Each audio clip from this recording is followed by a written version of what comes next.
Próxima estación, Pino Suárez. Correspondencia con línea 1, direcciones Altiplano.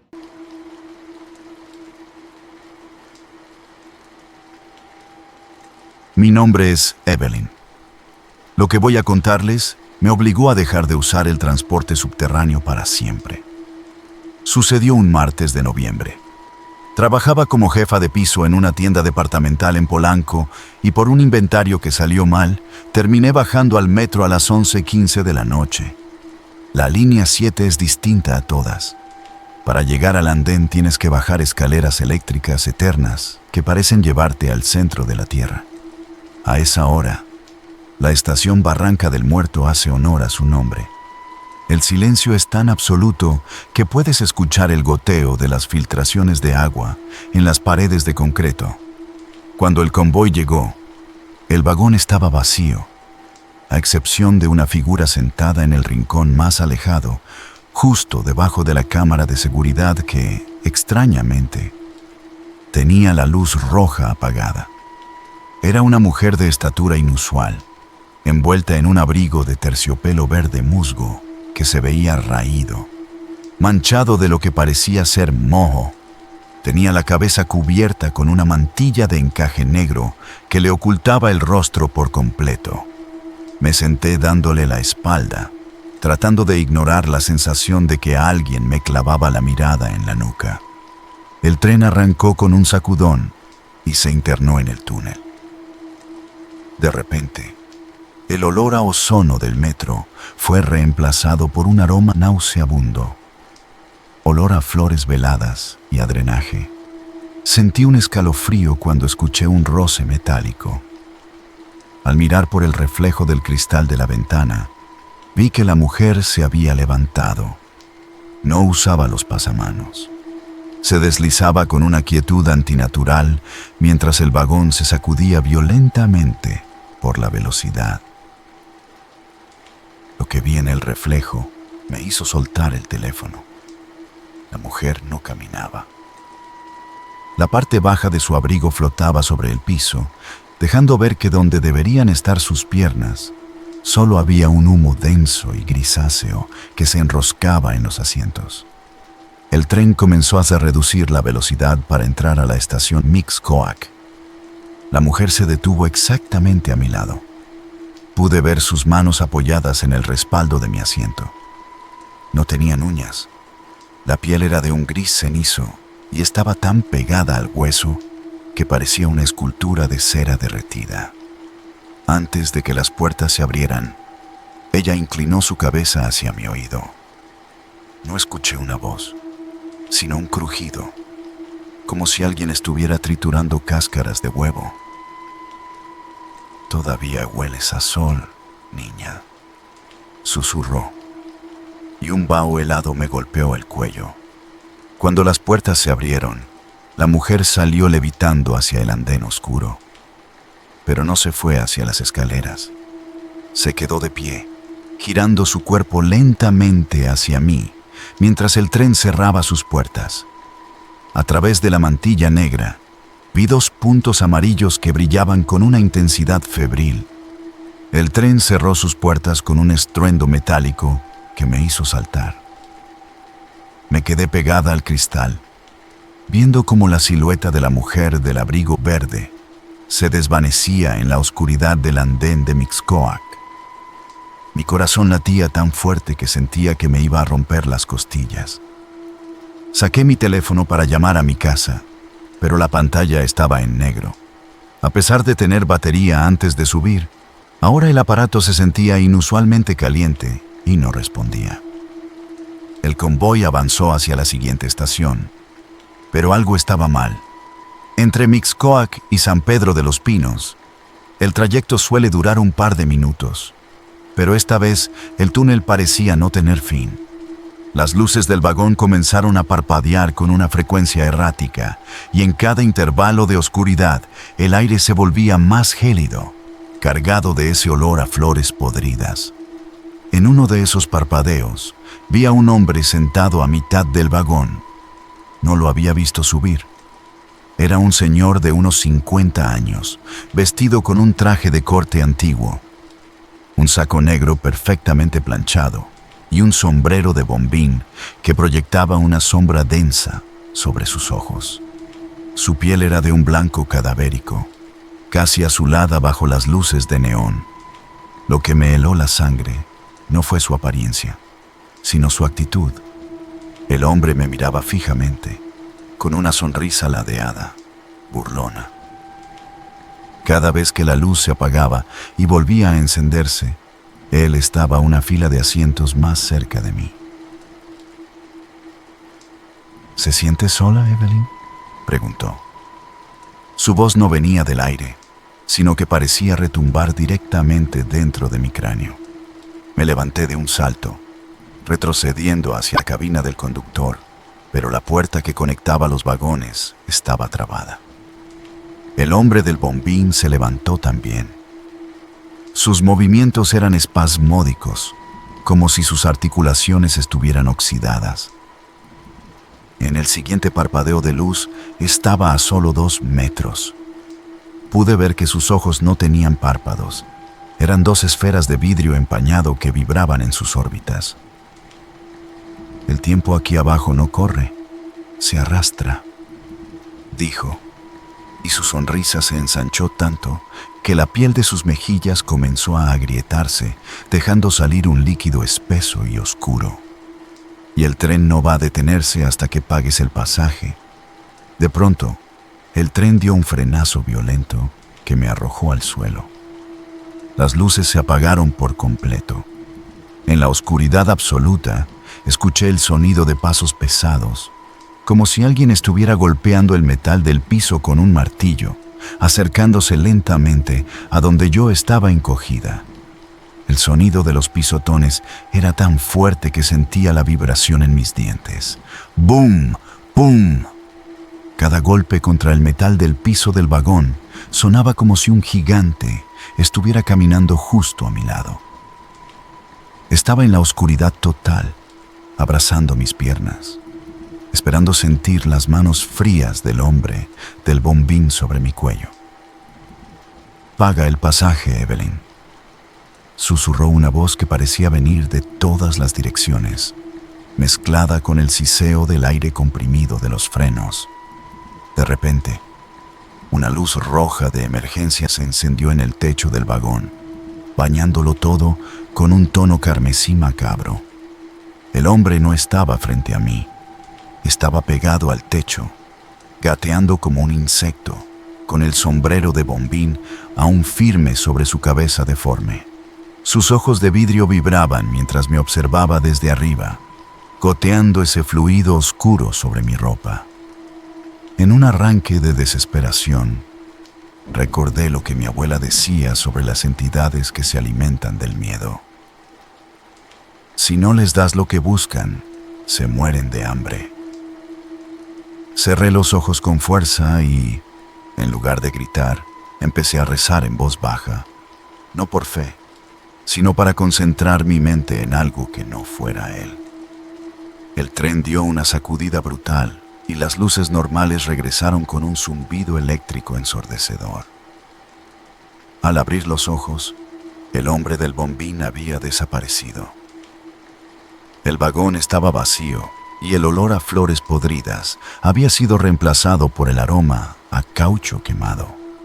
Las puertas se abrieron, pero no estábamos en San Pedro de los Pinos. El letrero del andén decía Tacubaya. Habíamos saltado varias estaciones en segundos. Salí corriendo del vagón, tropezando con mis propios pies. En el andén, un guardia de seguridad me detuvo al verme tan alterada. «¿Hay alguien en el tren?»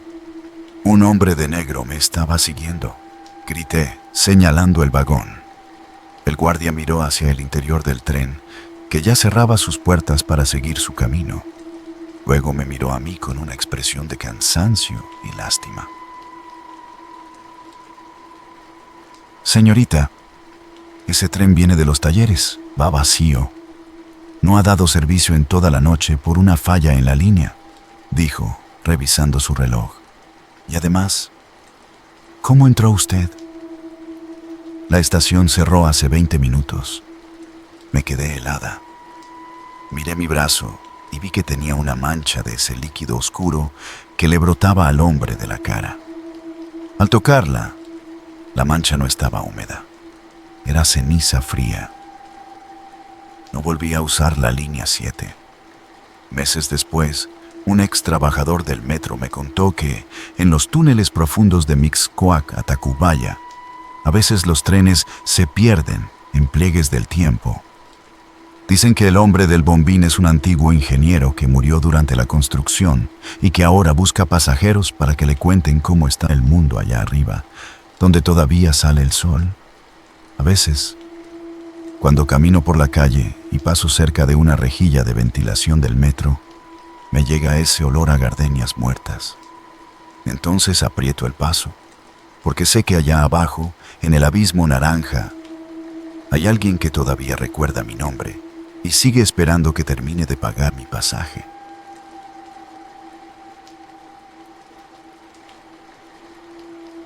Mi nombre es Damián. Trabajé durante 6 años como técnico de mantenimiento nocturno en el sistema de transporte subterráneo. Mi labor era la más solitaria de todas: revisar el estado de las vías y los aisladores de alta tensión cuando el servicio se detiene y la corriente se corta. Sin embargo, todos los que bajamos ahí sabemos que la energía nunca se va del todo. Algo se queda vibrando en los rieles. Sucedió en la sección que conecta la zona de Tacuba con los talleres. Es un tramo viejo, donde las paredes de concreto han sido reemplazadas por roca viva, y los túneles son tan estrechos que sientes que las paredes te van a aplastar los hombros. Esa noche, mi compañero me dejó solo en la caseta técnica del túnel para ir por herramienta. La caseta es un cubo de metal con una ventana de plexiglas reforzado que da directamente a la oscuridad del túnel. Yo estaba llenando la bitácora cuando el ambiente se puso pesado. El sensor de movimiento de la vía empezó a parpadear en rojo, indicando que algo o alguien estaba bloqueando el paso a unos 10 metros. Miré por la ventana. Al principio no vi nada, solo la negrura absoluta. Pero al encender la linterna de largo alcance, la luz rebotó contra algo blanco. Pegado completamente al vidrio, del lado de afuera, había un rostro. No era un rostro humano normal. La piel era de un color grisáceo, estirada sobre el cráneo con tal fuerza que parecía que los huesos iban a romperla en cualquier momento. La mujer tenía los ojos abiertos de par en par. El ojo izquierdo miraba hacia arriba, hacia el techo, mientras el derecho estaba clavado directamente en los míos. No parpadeaba. Sus pupilas eran tan diminutas que parecían pinchazos de aguja sobre un fondo lechoso. Pero lo que me hizo soltar la bitácora fue su boca. No era una sonrisa de alegría, era una deformidad. Sus labios se habían estirado tanto que las comisuras llegaban casi a sus orejas, y la piel se le había rasgado en los bordes, dejando ver una hilera de dientes demasiado largos y afilados, como los de un animal de las profundidades. Ella empezó a golpear el cristal, pero no con los nudillos, sino con la frente.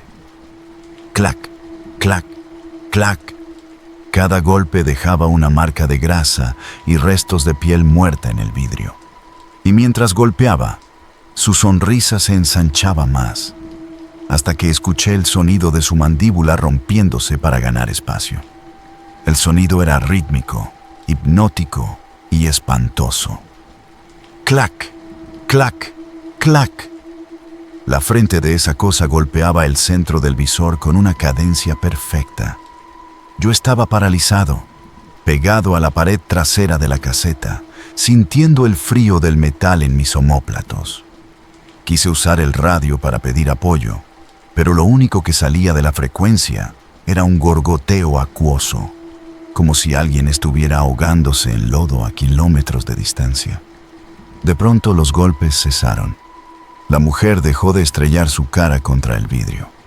Lentamente, comenzó a deslizar su lengua por la superficie del plexiglas. Era una lengua larga, bífida y de un color púrpura oscuro que dejaba un rastro de vaho fétido sobre el visor.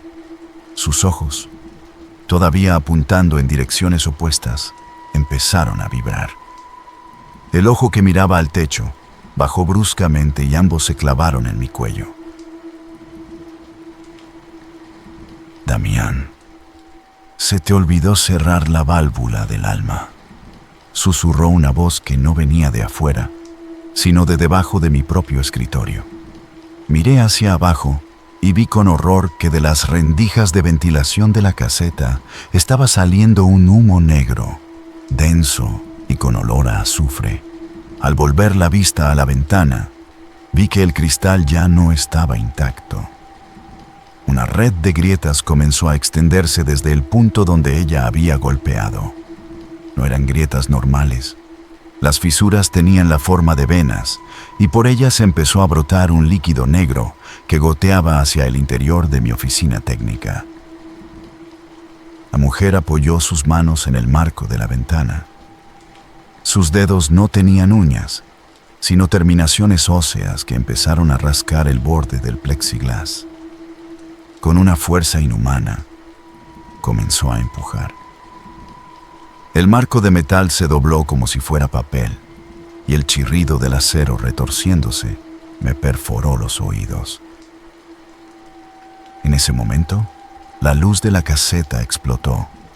En la penumbra roja de las luces de emergencia, vi cómo la mujer metía la cabeza por el hueco que había abierto. Su cuello se estiró más de medio metro, permitiéndole olfatear el aire dentro de la caseta. Su sonrisa se abrió tanto que pude ver dentro de su garganta decenas de ojos pequeños que parpadeaban al unísono. «Hueles a mantenimiento, hueles a grasa y a miedo», siseó, mientras su cuerpo empezaba a contorsionarse para pasar por la pequeña abertura. El crujido de sus huesos pasando por el marco doblado de la ventana era insoportable. Era el sonido de una bolsa de nueces siendo triturada por una prensa. Su cuerpo, aunque parecía el de una mujer, se doblaba en ángulos imposibles. Sus hombros se colapsaron hacia adentro y sus costillas se encimaron una sobre otra para lograr entrar en la pequeña caseta. Yo ya no podía moverme. El miedo me había anclado al suelo. Cuando la mitad de su torso estuvo dentro, el humo negro que salía de la ventilación se enroscó en mis tobillos como grilletes de hielo. «¡Lárgate!», logré gritar, aunque mi voz sonó como un graznido seco. Ella terminó de entrar. Se quedó de pie, encorvada debido al techo bajo de la oficina. De cerca, su piel no era gris, era transparente, y podía ver cómo sus órganos internos palpitaban con un ritmo lento y negro.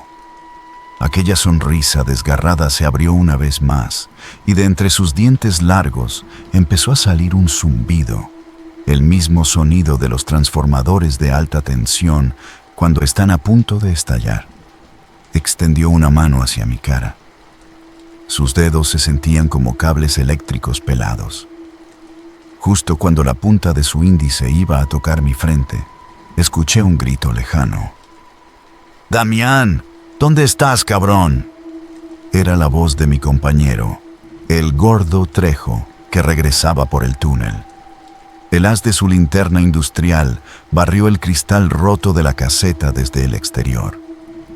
El contacto de la luz blanca con la piel de la mujer fue como echar ácido sobre carne viva.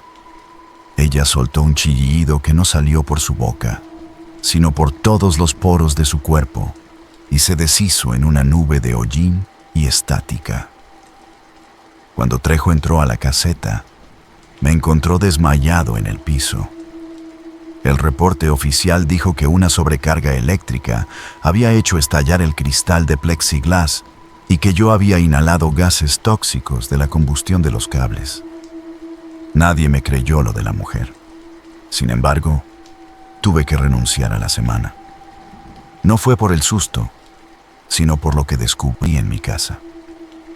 Al ducharme, noté que en mi pecho, justo a la altura del corazón, me había salido una mancha.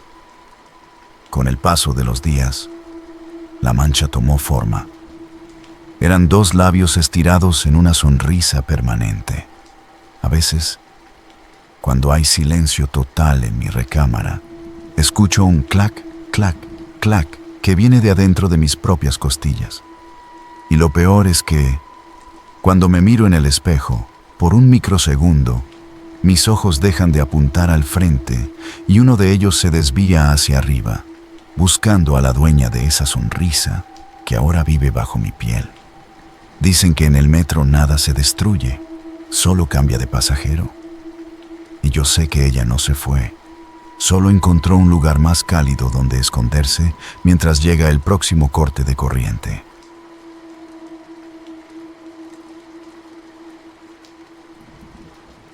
Mi nombre es Adrián. Siempre he sido un hombre de números y lógica, pero el metro de la Ciudad de México tiene una forma muy particular de romper cualquier ecuación. Sucedió un jueves, cerca de las 10:15 de la noche, en la transbordo de la línea B. Esa estación, San Lázaro, es un laberinto de domos y pasillos que parecen diseñados para que el sonido se pierda. Yo esperaba el tren hacia Ciudad Azteca, parado cerca del borde de la línea amarilla, absorto en mis apuntes. El andén no estaba vacío. Había unas 10 personas esparcidas, todas sumidas en el cansancio típico del fin de jornada. De pronto, un viento helado recorrió el túnel. Un aire que no olía a ozono ni a metal, sino a tierra mojada y a rancio. A mi lado, apenas a 1 metro de distancia, apareció una figura. Al principio, por el rabillo del ojo, pensé que era un pasajero más, pero algo en su postura me obligó a voltear. Era un hombre joven, vestido con un uniforme escolar antiguo, de esos de suéter de lana gris y pantalón de pinzas. Su piel tenía un tono cenizo, casi azulado, y lo que más me perturbó fue que sus pies no tocaban el suelo. Flotaba a un par de centímetros, balanceándose ligeramente, como si colgara de un hilo invisible. Antes de que pudiera procesar lo que veía, el sonido del tren acercándose empezó a retumbar en las paredes. El aire se volvió pesado, como si la presión atmosférica hubiera aumentado de golpe. El chico del uniforme giró la cabeza hacia mí. Sus ojos no tenían globos oculares, eran simplemente 2 cuencas vacías de las que brotaba un humo negro y espeso.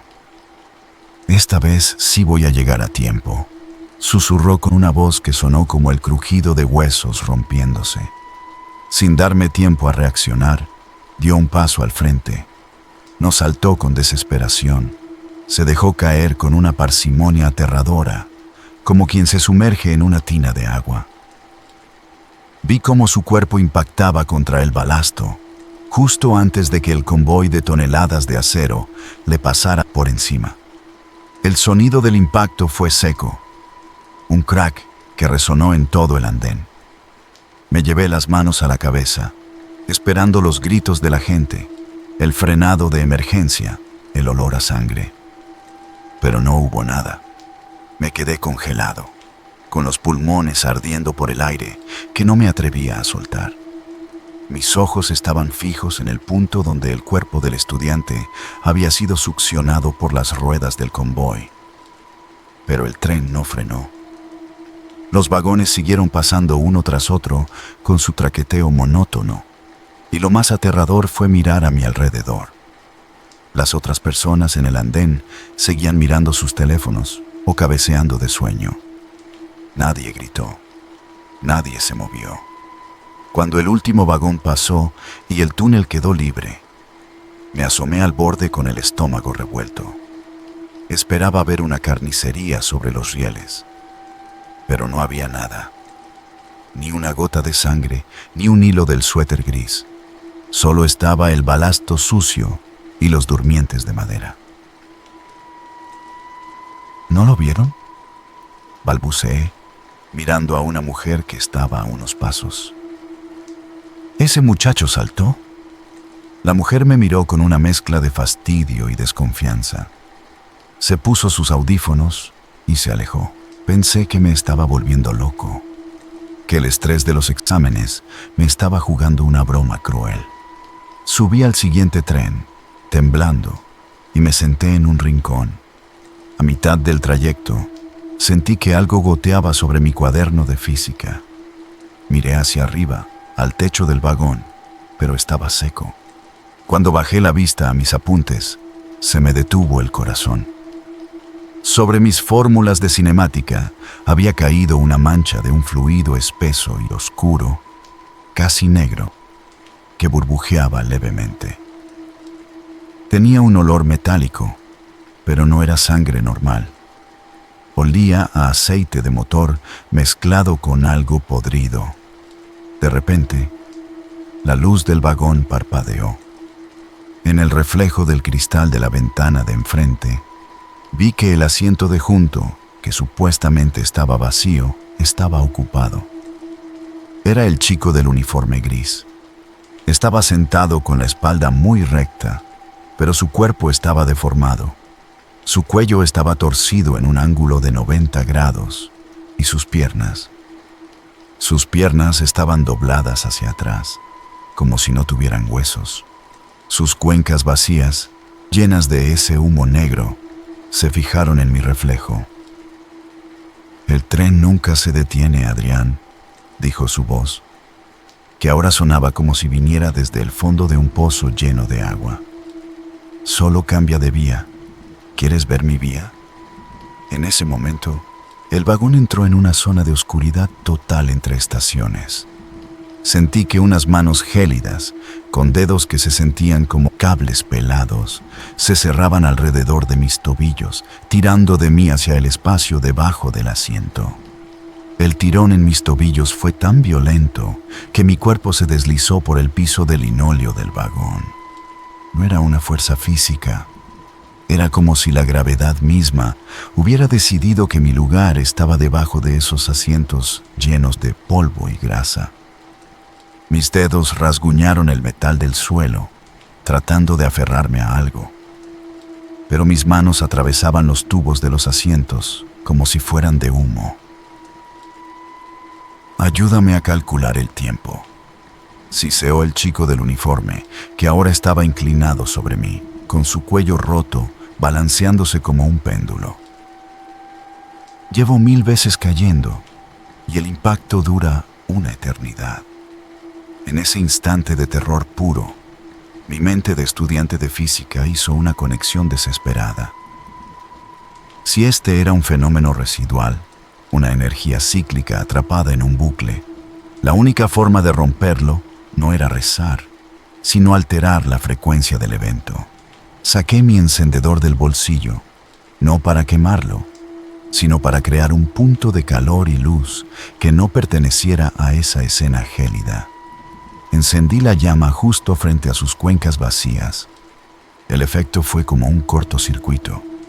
El humo negro que salía de sus ojos reaccionó al fuego, expandiéndose y soltando un olor a ozono tan fuerte que me hizo perder el conocimiento por unos segundos. Cuando desperté, el tren estaba detenido en la terminal. Las luces estaban encendidas y un policía de la estación me estaba moviendo el hombro con su lámpara. «Hey, joven, ya es la última estación. Despierte, no puede quedarse aquí». Me levanté mareado, con la boca seca y un frío que me calaba hasta los huesos. Al salir del vagón, me di cuenta de algo que me hizo dudar de mi cordura.